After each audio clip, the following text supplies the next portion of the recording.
I want to ask you one more thing, if I may. You also mentioned something else that was quite striking to me. You mentioned walking the front lines. So you mentioned in the Army that you would take the same route day in and day out so that ordinary people could bring their problems up to you.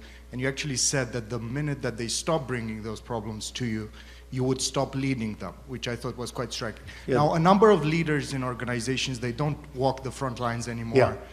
They don't meet with a front-end staff. And I'm just wondering if you could elaborate a little bit on that. Yeah, what do you think the role in an organization is? I think in any organization, if you're a leader, you can't just stay up at your headquarters in your office. You gotta walk around.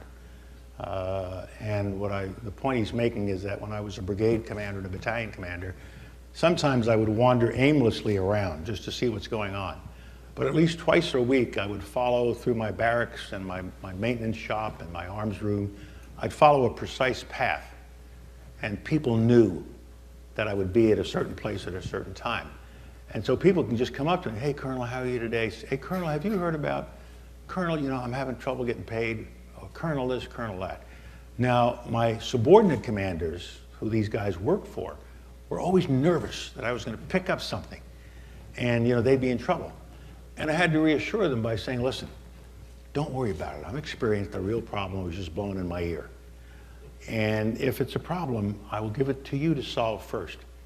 If you should have solved it long ago, we may have to have a longer conversation. But don't find this a challenging or fearful thing. And if you just stay up top, you really don't know what's going on. A quick example. One day, when I was Secretary of State, I kind of got bored. That would happen. And I would sneak out the back door and just go wandering around the department, just walk around the hallways, all by myself. There was usually a bodyguard. I used to say, don't be near me. You can stay a corridor away, but I don't want you around me. If you can't guard the building, then ain't no point you guarding me walking down a hallway in the building, Go guard the building, I'll be all right. But I would walk around. And so one day I was walking toward the exit and a young lady was leaving the building. It was about 2:30 in the afternoon. So I got in step alongside her and I said, no, you're leaving rather early, aren't you?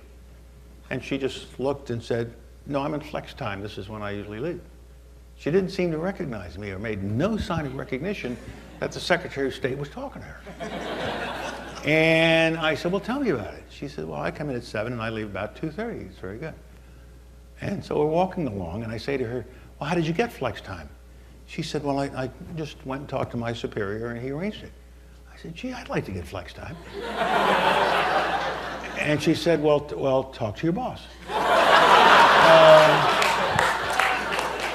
And I said, I'll do that when he comes down from Camp David on Monday. And she said, good, I hope you get it.